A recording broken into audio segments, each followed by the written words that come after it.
میں اپنے ہی کرب کی دھنا دھن پر رقص بسمل کرتا رہا۔ بٹھا اس کھوتے کے پتر کو کھوتے پر۔ وڈے میاں کی تہمکانہ آواز پگھلے سیسے کی طرح میرے کانوں میں اتری۔ میں نے دھندلائی ہوئی آنکھوں سے دیکھا۔ وڈے میاں کا ملازم کرمو چند اور اس کا بیٹا استبل کی طرف سے ایک گدھے کو کھینچتے ہوئے میری طرف لا رہے تھے۔ ٹین کی چھت تلے رکھی ہوئی نوبت زور و شور سے بجنے لگی تھی۔ تماشائی چاروں طرف سے امڈے آ رہے تھے۔ ایک کرخت ہاتھ آگے بڑھا اور اس نے میرے چہرے پر کچھ ملنے کی کوشش کی۔ یہ کالک تھی۔ یہ کالک میرے چہرے پر نہیں، محبت کے چہرے پر ملی جا رہی تھی، فطرت کے چہرے پر ملی جا رہی تھی۔ میں نے شدید مزاحمت کی، اور مجھے یاد ہے اس موقع پر میں نے وڈے میاں سے کوئی بات بھی کی تھی، شاید کوئی التجا کی تھی، کوئی صفائی پیش کی تھی، کوئی دلیل پیش کی تھی۔ جواباً وڈے میاں نے بڑی نفرت سے مجھے ٹھوکر رسید کی۔ اس کے گماشتے مجھے گھسیٹتے ہوئے ذلت کے عمیق ترین گڑھے کی طرف لے چلے تھے، اور اس وقت میں نے فیصلہ کر لیا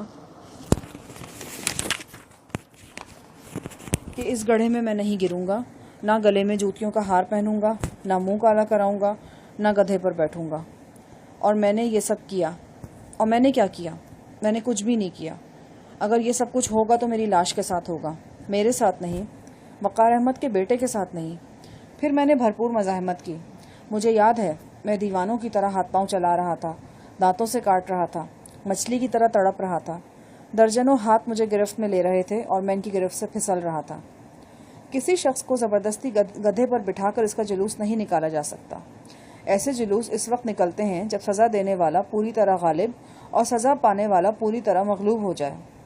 جل کوٹ کے واسیوں نے پہلی مرتبہ انہونی ہوتے دیکھی کہ وڈے میاں کے صفاق کارندے ایک مجرم کو محبت کی مروجہ سزا دینے میں ناکام رہے۔ تاہم اس جان لیوا کشمکش میں میرے جسم پر کپڑے کا ایک تار باقی نہ بچا۔ میں سرتاپا برہنہ تھا۔ وڈے میاں کے جھنجھلائے ہوئے کارندوں نے میرے برہنہ جسم پر گھونسوں کی بارش کر دی۔ پھر جب میں نیم بے ہوش ہو گیا تو میرے گلے میں پگڑی کا ایک پھندا ڈال کر مجھے گلی میں گھسیٹا جانے لگا۔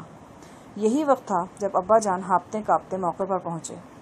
وہ جس بیٹے کو اپنی طرح باوقار اور سربلند دیکھنا چاہتے تھے، وہ کسی جانور کی طرح گلی میں گھسیٹا جا رہا تھا، اور اس کا ننگا جسم ٹھوکروں کی زد میں تھا۔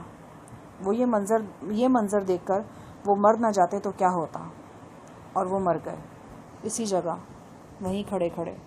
انہوں نے سینے پر ہاتھ رکھا اور تکلیف سے دوہرے ہو گئے۔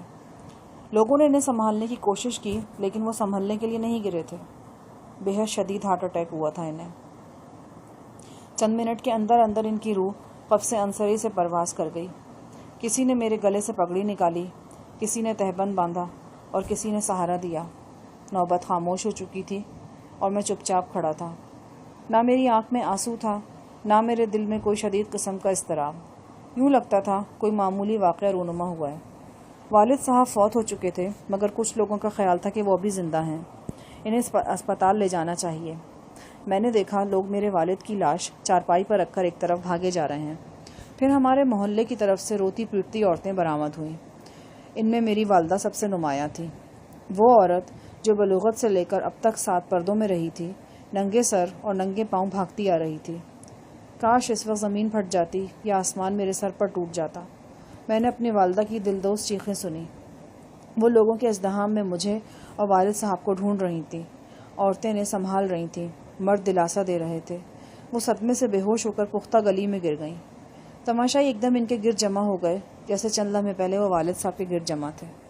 میں جیسے خواب میں چلتا اپنی ماں کے پاس پہنچا۔ ان کی آنکھیں بند تھیں، کن پٹی سے لہو بہہ رہا تھا، اور دانت مضبوطی سے ایک دوسرے پر جمے ہوئے تھے۔ کانپتے ہاتھوں والی عورتیں انہیں پانی پلانے کی کوشش کر رہی تھیں، اور پانی ان کی باچھوں سے باہر چلا جا رہا تھا۔ کلائیوں میں موتیوں کے گجرے ٹوٹ چکے تھے، اور زرد رخسار پر چاندی کا بندہ مردہ پڑا تھا۔ کسی جذباتی عورت نے میرے سر پر 2 ہتھڑ مارا اور مجھے کوسنے لگی۔ نامراد، تو مر کیوں نہیں گیا پیدا ہوتے ہی؟ لعنت ہے تیری زندگی پر، لعنت ہے، لعنت ہے تیری زندگی پر۔ یہ آواز جیسے پورے جل کوٹ میں گونج رہی تھی۔ میرے والد صاحب کی موت کی تصدیق راستے میں ہی ہو گئی۔ لوگوں نے مناسب نہیں سمجھا کہ اسپتال لے جا کر ان کی چیر پھاڑ کرائی جائے۔ وہ انہیں واپس جل کوٹ لے آئے۔ وہ سارے مناظر میری آنکھوں میں ایک دھندلے خواب کی طرح متحرک ہیں۔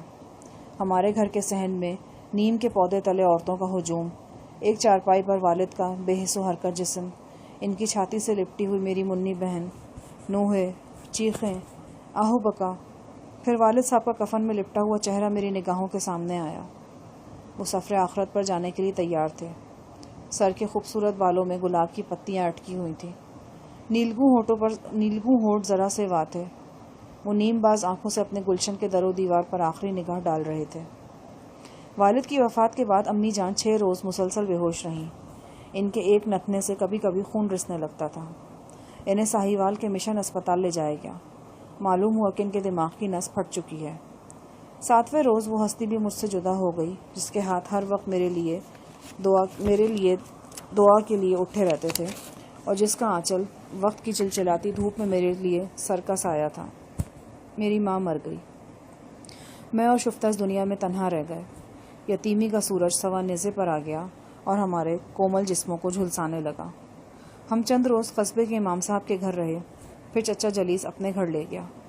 معلوم نہیں ایسا لوگوں کے تانوں کی وجہ سے ہوا، ضمیر کی ملامت کے سبب، یا پھر سچ مچ وقتی طور پر چچا کے دل میں رحم پیدا ہو گیا۔ شفتہ کو تو گھر میں رکھا گیا، تاہم مجھے فارم پر بھیج دیا گیا۔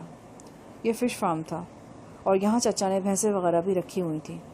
میں فارم پر ہی سوتا، وہیں کھانا کھاتا، میری کتابیں بھی وہیں تھیں۔ وہ میری زندگی کے بہت کٹھن شب و روز تھے۔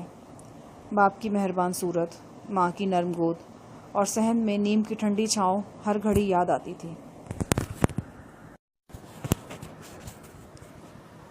میں پہروں کتابوں پر سر جھکائے روتا رہتا۔ کوئی آواز دیتا تو بدک اٹھتا۔ کوشش ہوتی کہ آمنا سامنا نہ ہو۔ سامنا ہو جاتا تو آنکھیں چرانے لگتا۔ یوں لگتا کہ میں ابھی تک چوراہے کے بیچ ننگا پڑا ہوں اور پورا قصبہ مجھے دیکھ رہا ہے۔ 1-2 ماہ تو خیریت سے گزرے، پھر چچا نے فارم پر مجھ سے ہلکا پھلکا کام لینا شروع کر دیا۔ جہانی، آج باغیچے میں گوڈی کر دینا، آج بھینسوں کے لیے چارہ بنا دینا، آج تالاب کی باڑ ٹھیک کر دینا۔ پڑھائی سے تو میرا دل پہلے ہی اچاٹ ہو چکا تھا، اب میں نے کتابیں بند کر کے ایک طرف رکھ دیں۔ مجموعی طور پر چچا کا سلوک مجھ سے زیادہ برا نہیں تھا۔ مجھے کھانا وقت پر مل جاتا، کپڑے دھل کر گھر سے آ جاتے تھے، کام بھی زیادہ نہیں کرنا پڑتا تھا۔ ہاں، قصبے میں جانے پر پابندی تھی، جیسے مجھے کوئی چھوت کا مرض ہے اور میں قرنیتیا میں رکھا گیا ہوں۔ شفتہ کو دیکھنے کے لیے آنکھیں ترستی رہتی تھیں۔ 4-5 ماہ میں وہ مجھے صرف 3 بار ملی۔ تیسری بار میں نے اسے دیکھا تو وہ بڑی مرجھائی ہوئی تھی۔ اس کا لباس بھی میلا کچیلا تھا۔ اس روز پہلی بار میرے سینے میں شفتہ کے لیے ایک طرح کی محبت جاگی تھی۔ میرا دل چاہا کہ اس گڑیا سی بہن کو اس طرح آغوش میں چھپاؤں کہ وہ دنیا کی ہر بلا سے محفوظ ہو جائے۔ میں ہی اس کی ماں بن جاؤں، اس کا باپ، اس کا آشیانہ، اور ہر وہ شے بن جاؤں جو اس سے چھین لی گئی ہے۔ اس روز میرے مردہ تن میں زندہ رہنے کی امید پیدا ہوئی تھی۔ میں اپنی منی بہن کے لیے زندہ رہنا چاہتا تھا، پر زندہ رہنے کی یہ خواہش اس وقت عروج پر پہنچ گئی جب مجھے ایک دیرینہ دوست کی زبانی پتہ چلا کہ چچا کے گھر میں میری بہن سے کوئی اچھا سلوک نہیں ہو رہا۔ چچی سے نوکروں کی طرح کام لیتی اور چچا کی غیر موجودگی میں مارنے سے بھی نہیں چوکتی۔ میری بہن 5-5.5 برس کی نازک گڑیا تھی۔ یہ عمر تتلیوں کے پیچھے بھاگنے کی تھی۔ یہ باپ کے سینے پر پھیل کر سونے کا زمانہ تھا، اور وہ وقت کی چکی میں پیسی جا رہی تھی۔ اس کا کیا قصور تھا سوائے اس کے کہ وہ میری بہن تھی؟ اور میرا کیا قصور تھا سوائے اس کے کہ میں نے محبت کی تھی، اور اس محبت سے ہارا ہوا ایک کمزور لمحہ مجھے چچا زاد کے قریب لے گیا تھا۔ وہ ساون کی خوبصورت شام تھی۔ بادل برس برس کر ابھی کھلے تھے۔ دور مشرقی افق پر قوس و قزح چمک رہی تھی۔ ایسی ہی نکھری نکھری سہانی شاموں میں ابا جان ہمیں اپنی انگلی سے لگا کر ٹہلانے نکلتے تھے۔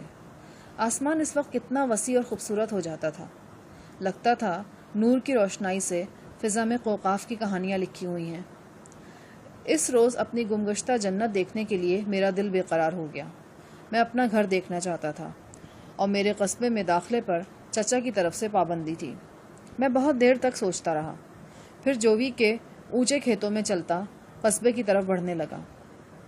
قصبے کے دامن میں ایک ٹیلا تھا۔ میں اس پر چڑھ گیا۔ مجھے گھر کی چھت اور صحن میں خاموش کھڑی نیم نظر آنے لگی۔ میں اپنی نگاہوں سے نیم کے چمکیلے پتوں کو چومنے لگا۔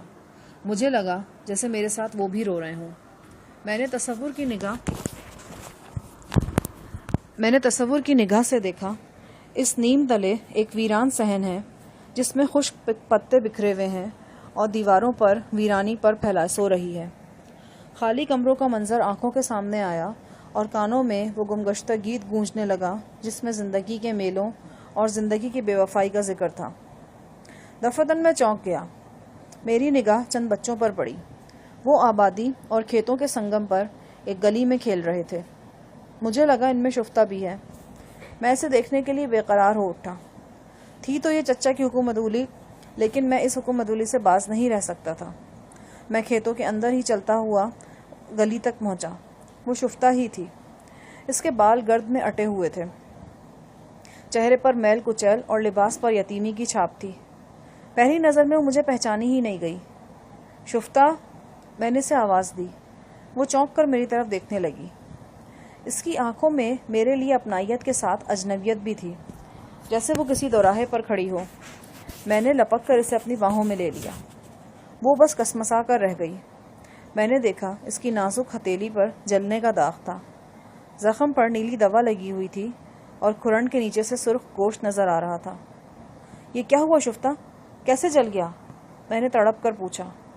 وہ خاموش رہی، عجب سہمی سہمی نظروں سے مجھے دیکھتی رہی۔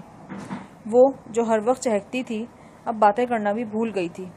ایک لڑکی نے کہا، یہ شرارتیں کرتی تھی، اس کی چاچی نے اسے گرم چمٹا لگایا ہے۔